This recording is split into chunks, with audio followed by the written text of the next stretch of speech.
1992년 1월 8일 당시 미야자와 기이치 일본 총리의 방한을 앞두고 한국 정신대 문제 대책협의회 정대협이라고 하죠. 회원 30여 명이 주한 일본 대사관 앞에 모여서 일본군 성노예 문제를 알리기 위해 시위를 시작했습니다. 그리고 내일이면 꼭 30년이 되는 날입니다. 정의기억연대 이나영 이사장 모시고 관련한 이야기 나눠보겠습니다. 안녕하세요. 안녕하세요. 반갑습니다. 자, 30년이면 강산이 보통 3번 바뀐다고 하잖아요. 근데 여전히 수요 시위는 끝나야 되는 시위인데 알고 맞습니다. 보면 네. 지난 30년 어떤 일이 있었는지 네. 예, 좀 간단히 말씀 좀 해주시죠. 네, 너무 많은 일이 있어서 제가 아주 축약해서 말씀드리겠습니다.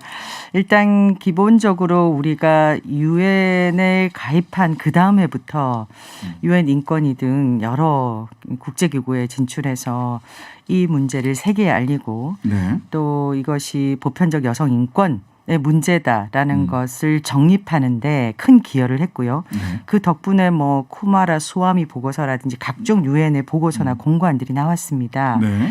그리고 그 사이에 가해국인 일본 여성들과 또 피해국의 여성들이 모여서 아시아 연대 회의라는 네. 것을 매년 하고 피해자들도 같이 하고요. 그래서 일본 정부에게 요청하는 것뿐만 아니라 사실은 각국 정부가 이 문제에 관심을 가져야 된다라고 계속해서 요청을 해왔고요. 물론 그 사이에 이제 일본이 고노다마를 통해서 어느 정도 좀 사실을 인지하고 또 위안부 존재도 인정하고 네, 그렇죠. 좀 미흡하긴 하지만 군이 개입했다는 사실 정도 인정했습니다. 네, 그리고 네. 중요한 게 그때 재발 방지 약속을 했어요. 네. 교육이나 연구 등 물론 지켜지지 않았습니다. 네. 네, 그리고 또 기억해야 될 게 2000년 법정이 있는데요. 아시겠지만 일본의 전범을 처리하는 동경 재판이 있었는데 네. 제대로 처리되지 않았잖아요. 그랬죠. 특히 일본 왕이 사실은 그 전쟁의 가장 큰 책임자임에도 불구하고 처벌을 받지 않아서 여성들의 힘으로 이 문제를 처리하자. 그래서 민중법정이 2000년에 일어났죠. 그래서 네. 이게 도쿄에서 열렸습니다. 그리고 사실 이제 그 이후에도 각국의 유엔 결의안, 위안부 결의안 등이 있었고요. 대표적으로 미국에서 2007년에 있었죠. 네. 그리고 사실은 내부적으로 보면 2011년에 천차 수요 시위 때 일본 대사관 앞에 평화의 소녀상이 건립되었습니다. 네. 그리고 전쟁과 여성인권박물관, 뭐 나비기금 등의 여러 가지 활동을 할 수 있는 어떤 근거들이 이후에 마련이 됐습니다. 네. 근데 굉장히 큰 변곡점이 2015년 한일합의죠. 네. 한일 위안부 문제 합의. 맞습니다. 예. 그때 전 국민적 공분이 일어나서 사실은 이제 그 이후에 정의기억 재단이 생기고 정대협과 같이 해서 다시는 지금 현재 정의기억 연대로 거듭나게 됐습니다. 네. 당시 2015년 이 합의가 상당히 중요하고 지금도 그 파장이 너무 그렇죠. 강하게 미치고 있고 근데 그 당시 외교부 장관이 이제 네. 우리로 치자면 네. 현재 기시다 현 맞습니다. 총리죠. 네. 예.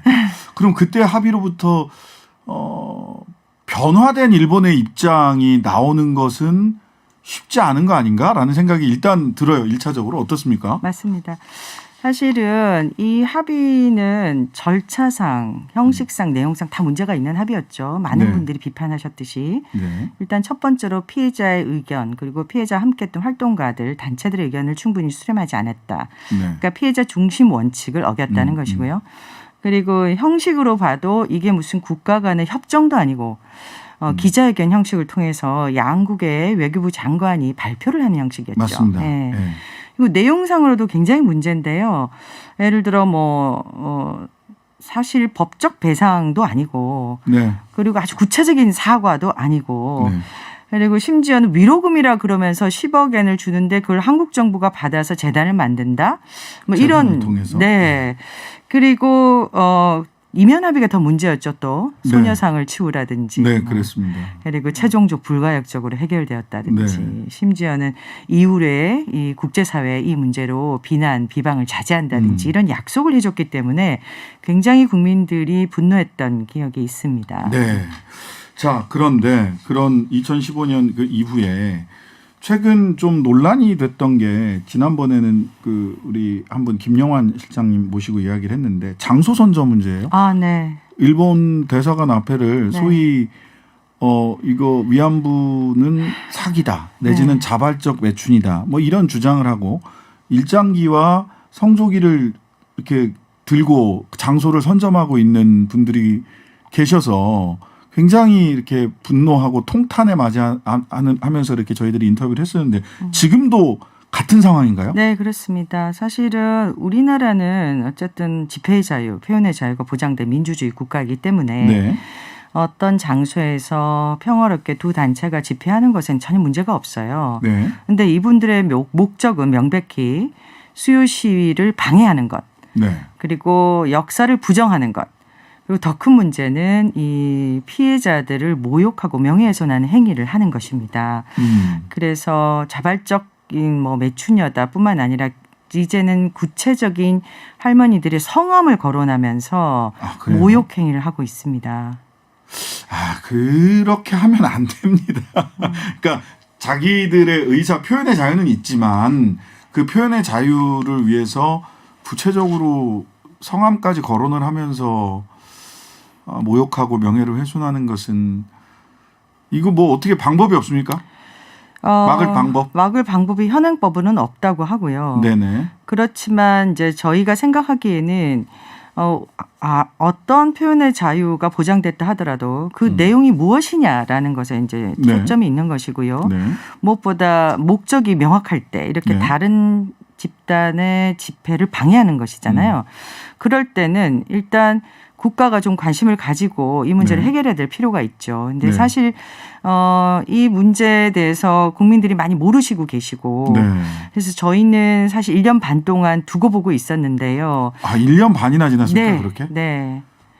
네네. 혹시나 사실 저희가 이것을 법적으로 대응할 때 할머니들에게 혹시 마음의 상처를 또 드릴까 봐 네. 걱정이 되기도 했어요. 뭘 걱정하는지 알겠습니다. 네. 예. 그래서 기다리고 있다가 안 되겠다. 결국은 이렇게 명백히 모욕과 명예훼손이 일어나고 불법적인 행위가 일어나는 이런 시위를 한국의 공권력이 방관해선 되겠는가. 그 공권력이 적절하게 대응하라는 것. 그리고 이 문제를 통해서 한국 국민들이 관심을 가지고 좀 대응하는 것이 필요하겠다고 생각했습니다. 국가인권위원회 진정선회셨다고요? 네. 예. 국가인권위원회가 이제 송두환 위원장, 그다음에 박진 사무총장 이렇게 체제로 갔는데 국가인권위에서 어떤 판단을 할지 한번 기다려 봐야 될 것 같습니다. 많은 논쟁이 있는 범위입니다. 혐오 표현의 자유도 표현의 자유인가? 그것을 혐오 표현의 자유로 보호할 수 있는 한계는 도대체 어디까지일까? 저는 법률가로서 굉장히 크리티컬한 주제고요. 근데 잘 아시겠지만 예. 독일 독일 같은 경우는 나치를 공공장소에서 찬양 뭐 한다든지 안 됩니다. 이러면은 형법으로 체포가 된다고 그러더라고요. 즉시 그 자리에서. 자, 그래서 하나는 이제 법적인 대응 또 시민사회의 적극적인 우리 국민들의 대응, 맞습니다. 보호하고 하는 네. 이런 게 있을 거고요.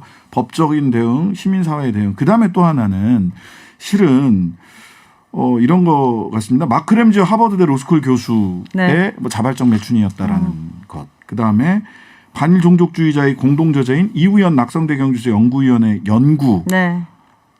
이분은 집회에도 직접 자주 참여하시는 것으로 보이더라고요. 굉장히 자주 오십니다. 예.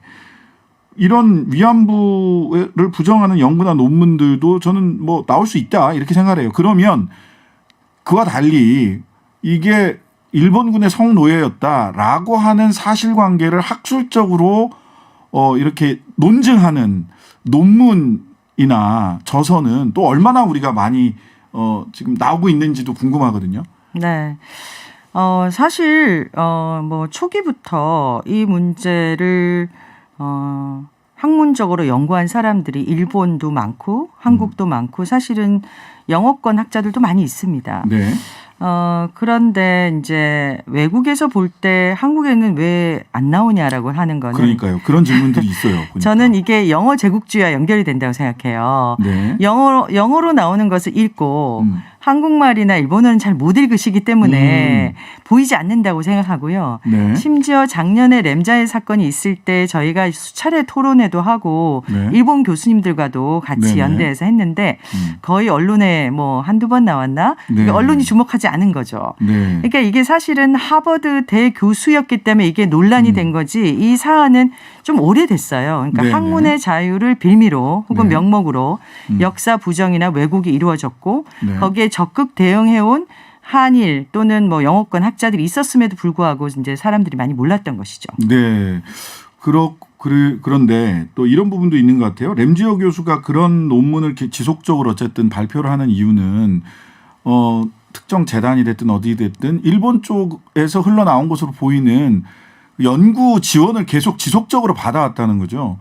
그러면 우리나라에서도 그런 어떤 그 위안부 문제에 관련해서 또 좀 폭을 더 넓히면 일본 제국주의 시절에 여성에 대한 착취, 성착취와 관련해서 또 노동착취, 성착취와 관련된 그런 연구를 지원하는 재단이나 어떤 펀드라든지 이런 것들이 조금 부족한 거 아닌가? 이런 궁금증도 생기거든요. 맞습니다. 사실은 이 역사 부정 세력이 네. 어떻게 돌출적으로 나온 게 아니고요. 네네. 일본 정부나 일본 기업이 뒤에 있다라는 어떤 심정적인 네. 어떤 그런 확인 이런 것들을 저희는 하게 돼요. 네. 그래서 사실은 이 한밀 역사 부정 세력의 연대와 공조에 대응할 만한 네. 어떤 조직, 네트워크도 필요하고요. 네. 또 그들의 연구를 체계적으로 지원하고 또 한국어나 일본어로 나온 것들을 영어로 뭐 번역을 한다든지 이런 작업이 필요하잖아요. 네, 그렇죠. 그런데 그런 일이 거의 없고요. 아이고야. 아시겠지만 독일 같은 경우는 사실은 이제 이 홀로코스트 연구에 대한 어마어마한 지원들이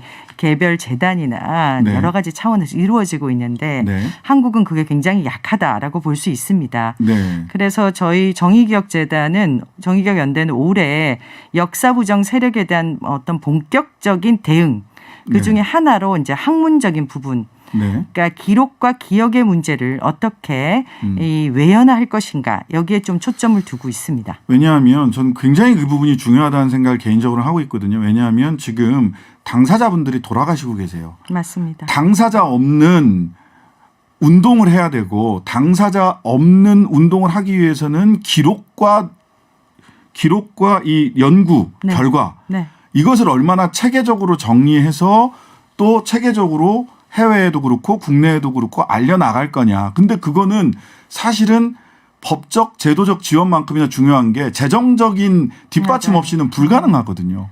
저희가 지금 사실은 이제 30년 운동을 했기 때문에 수많은 기록을 가지고 있잖아요. 네네. 그러니까 체계적인 정리, 보관 그리고 국내외 시민들이 알 수 있게 이것을 네. 디지털라이즈 한다든지 네. 연구 자료로 만든다든지 또 다른 또 쉽게 접근할 수 있는 콘텐츠로 만들어야 되잖아요. 네. 이 작업을 지금 시작했고요. 근데 말씀하셨듯이 너무 큰 돈이 들어요. 지금 저희는 모든 돈을 어떻게 투자해서라도 이걸 하고 싶다 그렇게 네네. 생각하고 있습니다. 네. 시민들의 관심이 좀 필요해요. 네. 뭐 정부에서 지원할 수 있는 부분들은 저는 지원책을 찾아야 된다는 생각이 들고 그다음에 정말 어려운 일이잖아요. 사실은 이 당사자 운동으로 시작을 한 건데 네. 당사자 없는 당사자 운동 내지는 당사자 없는 일본군 성노예에 관련된 운동과 연구가 이어져야 되기 때문에 관련해서 우리 시민들도 뜻을 모을 수 있는 그릇만 있다면 저는 우리 시민들도 충분히 그 그릇에 자신의 정성을 더할 용의가 충분히 있다고 생각합니다. 그래서 저는 우리 이나영 이사장님께 그런 그릇을 좀 크고 튼튼하게 또 시민들이 접근하기 좋게 편안하게 접근할 수 있는 그런 좀 질박하면서도 푸짐한 그릇, 튼튼한 그릇을 좀 만들어 주시면 우리 시민들도 많은 도움을 드릴 네. 용의가 있지 않을까. 네, 사실 저희가 이제 김복동 할머니께서 돌아가시면서 네네. 남기신 유재가 있고 또 기부하신 돈이 있어요. 네네. 그래서 또 시민들이 힘을 합해서 거기에다가 또 매칭 펀드처럼 모아주신 돈이 조금은 있습니다. 그래서 그걸 네네. 기반으로 김복동 아카이브를 구축하려고 해요. 근데 네네. 그거는 첫 번째 디딤돌을 놓는 정도고요. 네. 앞으로 이것이 체계적으로 계속해서 연구와 교육으로 가려면 시민 여러분들의 많은 관심과 도움이 필요하죠. 네. 그래서 연구하시는 분들한테 연구할 수 있도록 그런 맞습니다. 연구 지원도 하고 아카이브 작업도 하고 이런 체계적인 것을 해 나갈 준비를 해야지 왜냐하면 어머님들, 할머님들 지금 한 분 한 분씩 돌아가고 계시고 그건 우리가 막을 수 있는 일은 아니잖아요. 맞습니다. 네. 예. 자, 마지막으로요.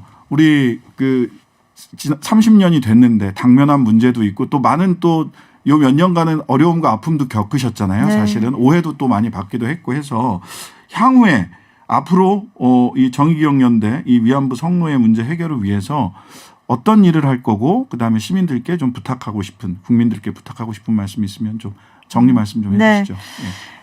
사실은 30년 세월이 기가 막히잖아요. 네. 네, 그 기막힌 세월 동안 같이 해주시고 마음 내주신 전 세계 시민 여러분들께 일단 감사드립니다. 무엇보다 그리고 용기 있게 그 세월을 지켜내신 우리 할머니들 네. 진심으로 감사드려요. 그런데 사실 시간이 없다 우리가 이렇게 얘기하는데요. 거꾸로 보면 시간이 없는 건 일본이라고 생각해요. 네. 왜냐하면 피해자가 한 분이라도 살아계실 때 네. 사죄도 하지 않고 반성도 하지 않은 국가. 그러네. 네.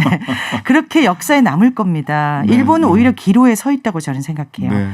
그래서 그 마지막 시간에 일본이 무엇을 해야 될 것인가 저희는 계속해서 대응하고 또 운동을 해 나갈 거고요. 또 한국 정부도 해야 될 일이 많습니다. 사실은 체계적인 진상규명 네. 이루어지지 않았고요. 한국 정부 차원에서. 네.